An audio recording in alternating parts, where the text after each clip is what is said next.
Hi friends, welcome back to my channel. இன்றைக்கி நம்ம ரொம்ப சத்தான 2 ரெசிபி தான் பார்க்க போகிறோம். ஸோ இந்த வீடியோவை ஸ்கிப் பண்ணாமல் பாருங்கள் ஃப்ரெண்ட்ஸ். புதுசாக பார்க்குற ஃப்ரெண்ட்ஸ் நம்மளோட சேனல் சப்போர்ட் பண்ணி சப்ஸ்கிரைப் பண்ணிக்கோங்க ஃப்ரெண்ட்ஸ். ஓகே ஃப்ரெண்ட்ஸ், வாங்க இப்போ வீடியோக்குள்ளே போகலாம். ஃபஸ்ட்டு நம்ம செய்ய போகிறது பார்த்திங்கன்னா நல்ல ஒரு ஹெல்த்தியான ட்ரிங்க்குன்னு சொல்லலாம். இது செய்கிறதுக்காக 3 வால்நட், 3 பாதாம், 3 கேஷ்யூநட், 3 பிஸ்தா எடுத்திருக்கேன். ஸோ இது எல்லாமே பார்த்திங்கன்னா ஒரு ஆளுக்கு குடிக்கிறதுக்கான அளவுகள். அதுக்கப்புறம் 2 பேரிச்சப்பழம். இது எல்லாமே நம்ம காலையில் எந்திரிச்சதுமே பார்த்தீங்கன்னா நீங்கள் இதை ஊற வச்சுருங்க. ஏன்னா நம்ம பிரேக்ஃபாஸ்ட்டுக்கு இந்த ட்ரிங்க் குடிக்கிறதுனால அவ்வளோ சத்து கிடைக்கும்.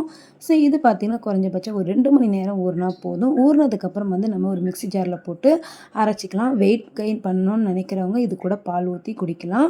வேணாம், வெயிட் கெயின் வேணாம் அப்படின்னா நீங்கள் நார்மலாகவே அப்படியே குடிக்கலாம். இது அவ்வளோ சத்து நிறைஞ்சது ஃப்ரெண்ட்ஸ். நம்மளோட கை கால் வலி, மூட்டு வலி, பிசிஓடி உள்ள ப்ராப்ளம் உள்ளவங்களுக்கும் சரி, முடி உதிரி உள்ளவங்களுக்கும் சரி இந்த ஒரு ட்ரிங்க் குடிக்கிறனால எல்லா பிரச்சனையும் தீரும். அது இல்லாமல் குட்டீஸ்களுக்கு கூட இந்த ட்ரிங்க் கொடுக்கலாம். ஸ்வீட்னஸ்க்கு எதுவும் சேர்க்க தேவையில்லை. விருப்பப்பட்டால் குட்டீஸ்களுக்கு கொடுக்கணும். நாட்டு சக்கரை சேர்த்து நீங்கள் அரைச்சி கொடுங்க. அடுத்து பாருங்கள் ஃப்ரெண்ட்ஸ், ரொம்பவும் சத்தான பாரம்பரியம் மிகுந்த நம்ம கருப்புளுந்து கஞ்சி தான் இன்றைக்கி செய்யப்படும். ரொம்பவும் சத்தான உணவுன்னு சொல்லலாம். இது நம்ம காலையில் பிரேக்ஃபாஸ்ட்டுக்கு சின்னவங்கலேருந்து பெரியவங்க வரைக்கும் இந்த கருப்புளுந்து கஞ்சி நம்ம எடுத்துக்கலாம் ஃப்ரெண்ட்ஸ். அளவும் சத்து நிறைந்தது.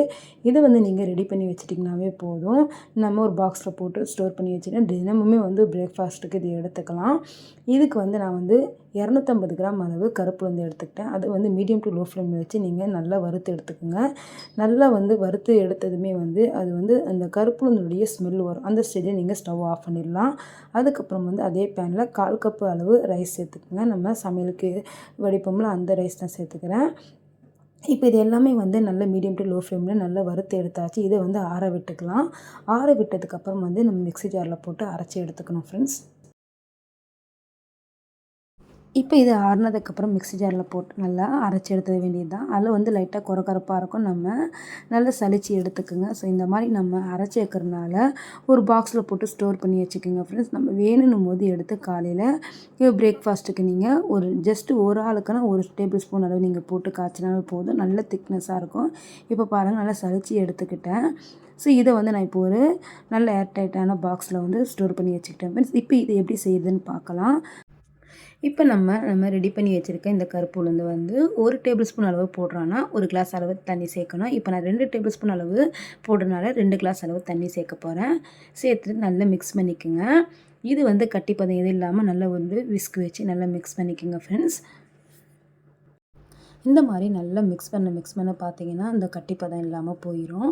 ஸோ இப்போ இதை நம்ம கேஸில் மீடியம் டு லோ ஃப்ளேமில் வச்சு நல்லா கைவிடாமல் மிக்ஸ் பண்ணிகிட்டே இருக்கணும். நம்ம மிக்ஸ் பண்ண பார்த்தீங்கன்னா ஒரு 7லேருந்து 8 நிமிஷத்துலேயே நல்லா கட்டி ஆயிரும். இப்போ பாருங்கள், ஓரளவுக்கு கட்டி ஆகிடுச்சு. இப்போ இதில் நம்ம கொஞ்சமாக இஞ்சியும் ஒரு ஏலக்காவும் தட்டி சேர்த்துக்கிறேன். நீங்கள் சுக்கு இருந்தால் கூட சுக்கு கூட சேர்த்துக்கலாம். என்கிட்ட சுக்கு இல்லாதனால ஃப்ரெஷ்ஷாக நான் இஞ்சியை தட்டி சேர்த்துக்கிட்டேன். இப்போ பாருங்கள், லாஸ்ட்டாக நம்ம ஸ்டவ் ஆஃப் பண்ணுறதுக்கு முன்னாடி இதில் காய்ச்சி ஆற வச்ச பால் நான் சேர்த்துக்கிட்டேன்.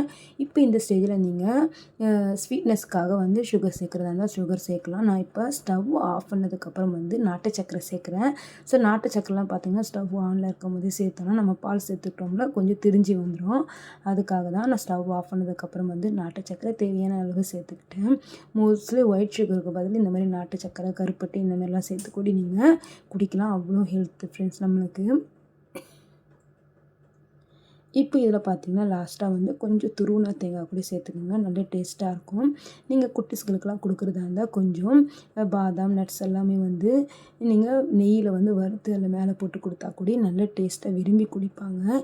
இப்போ என்னோடய குட்டீஸ்க்குமே கொஞ்சமாக கேஷ்நட்டும் பாதாமும் ஃப்ரை பண்ணி போட்டு கொடுத்தா அவங்களுமே விரும்பி குடித்தாங்க ஃப்ரெண்ட்ஸ். ஓகே ஃப்ரெண்ட்ஸ், நீங்களுமே கண்டிப்பாக இந்த 2 ட்ரிங்க்குமே ட்ரை பண்ணி பாருங்கள். என்னோட இந்த வீடியோ உங்களுக்கு கண்டிப்பாக பிடிச்சிருந்தா இந்த வீடியோக்கு ஒரு லைக் கொடுத்து நம்மளோட சேனலை சப்போர்ட் பண்ணி சப்ஸ்கிரைப் பண்ணிக்கோங்க ஃப்ரெண்ட்ஸ். கூடவே இருக்க அந்த பெல் ஐக்கானே கிளிக் பண்ணிக்கோங்க. அப்போ தான் நான் போடுற வீடியோ உங்களுக்கு உடனுக்குடனே வரும். ஓகே ஃப்ரெண்ட்ஸ், தேங்க்ஸ் ஃபார் வாட்சிங்.